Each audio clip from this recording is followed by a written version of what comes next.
A brilliant game, an incredible comeback. Try and put it into words for us. Crazy. It was hard to get going. But after the third break, after 2-all, I felt like I felt really, really comfortable, and I had my focus. And he made the 3-2 with the 170. But after that, I just felt like I couldn't miss anymore. Into the last 16 yet again. What is it about the World Championship and this Alexandra Palace stage that seems to bring the best out of you? I just feel like I can shut my mind off here. When you play on a tour, you play so many games. But this is the one that you look forward to the whole year, and I feel like I can shut my mind off. And when you're able to do that, you play your best darts. And before today, you've beaten Nathan 5 times in a row. How much belief did that give you coming into the contest? Not a lot. I beat Nathan 5 times in a best of 11. This was a best of 7 sets, best of 5 legs. It's a totally different game. So that I beat him 5 times before, it didn't matter to me. I was here to do a job, and I didn't really care who I played, and I think I did a great job. Up next for you, Luke Humphries, a very tough challenge, but one I'm sure you're looking forward to now. Of course, yeah. When you play these tournaments, you want to get to the rounds where you're gonna play the better players, like where you're gonna play the top players. All I can say is, like, if I play like my last 2 sets, he's gonna have a tough time. Well played, Kevin. Well done. Thank you.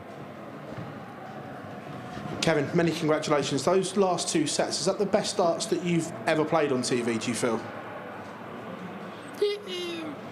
Yeah, I don't know exactly what the averages were, but it felt like I couldn't miss. And yeah, I guess you're right. Those 2 sets, but that's what I want to play like. That's what I know I can play like when I have to. And yeah, I guess that those 2 were probably the best 2 I've ever played in my life.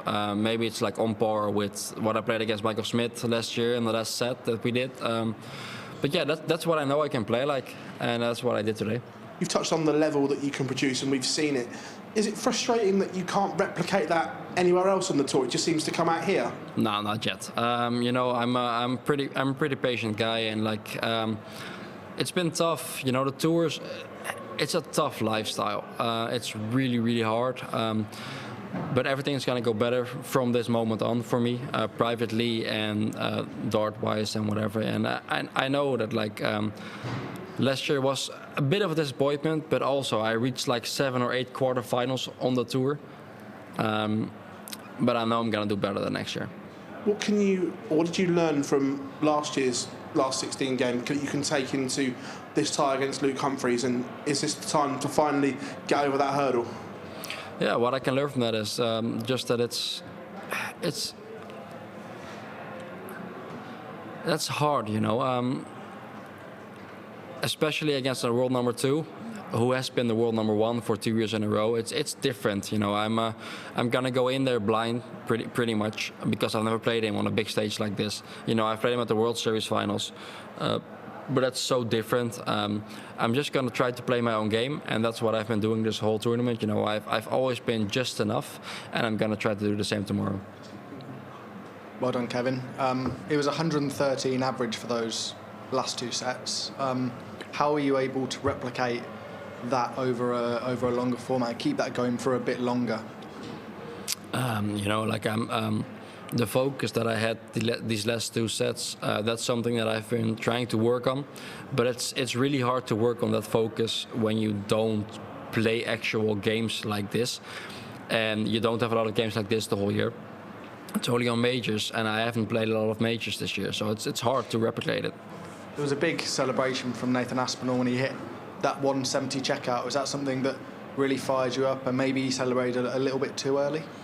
No, I don't think it fired me up. He was right to celebrate. If I would have done what he did, I would have been on the other side of the stage. Like, I would have run like around. But I just felt like this is something that I should have won, and I'm just gonna play better, and that's what I did.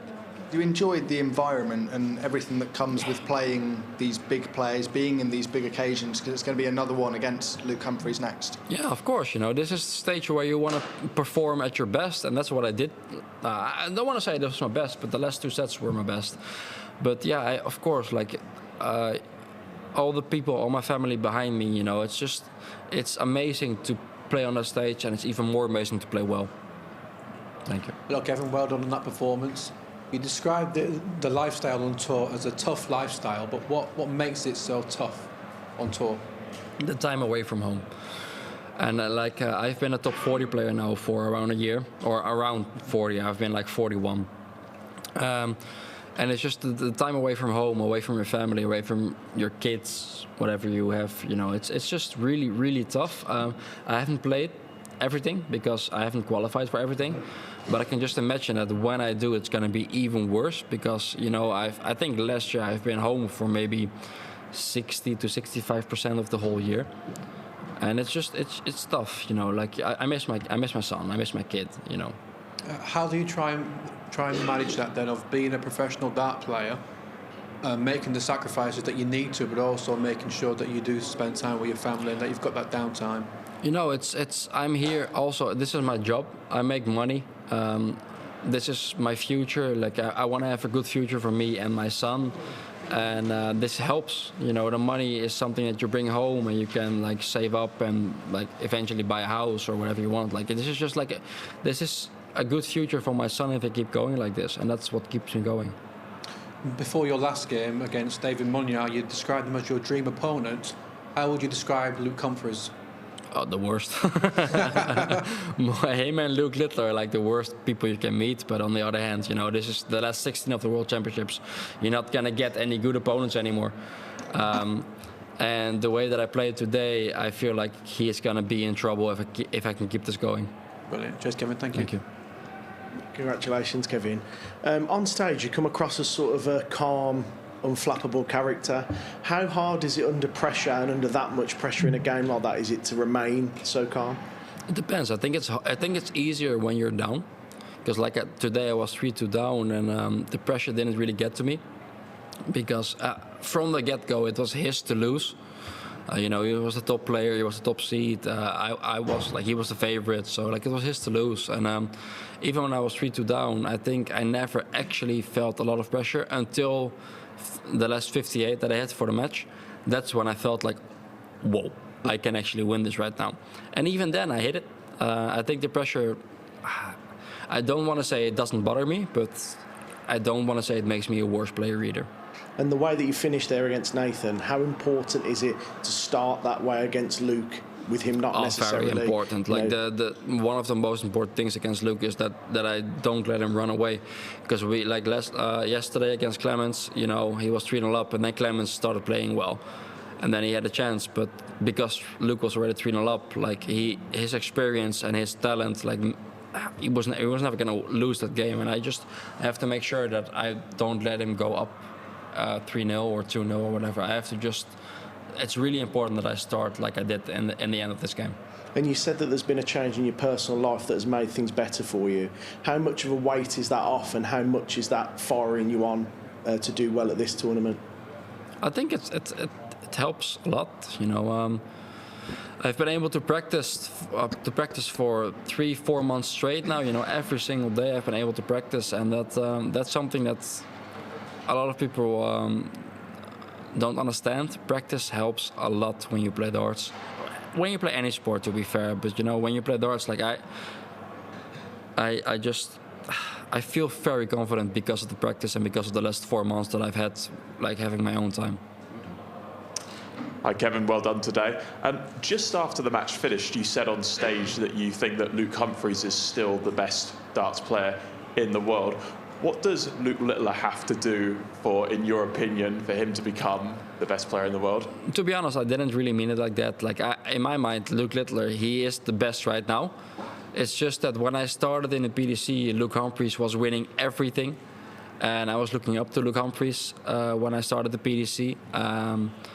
And yeah, you can't really deny that Luke Littler right now is the best player in the world. You can't really deny that. But in my mind, Humphries is just someone that I look up to as the number one in the world. And yeah, but on stage it doesn't matter. On stage I don't care who I'm playing. I'm gonna try to do my best. I'm gonna try to beat the guy. Mm-hmm. And yet, obviously, through to the fourth round, got £100,000 in the bank. Have you had an idea about what you're going to spend that money on, or are you not thinking about that at the moment? Right now it's 60,000. Oh, it's 60,000. Yes. Sorry, yeah, 60,000. I'm But no, thinking ahead too much. I don't really know. Like that's not something I'm gonna think about now. That's something I'm gonna think about when the tournament is over and when it's in my bank account. Right now, I'm just gonna think about the next game, and I'm gonna try to win that one as well. All right, thank you. Kevin, you said you practice a lot. There are other players who have problems with motivation there. How do you keep up this motivation around a year to go every day to the board? Oh, the money, man. It's the money. Like you can build yourself a great future if you have the talent and if you have the time to practice. And like in my mind, it might sound a bit arrogant and cocky, but in my mind, I can be a top 10 player when I take it serious and when I really want to. It's just been hard the last years since I started, but it just feels like right now I have more time to put the practice in to become one of those players to secure my future with the prize money that the PDC gives us. Thank you, Kevin.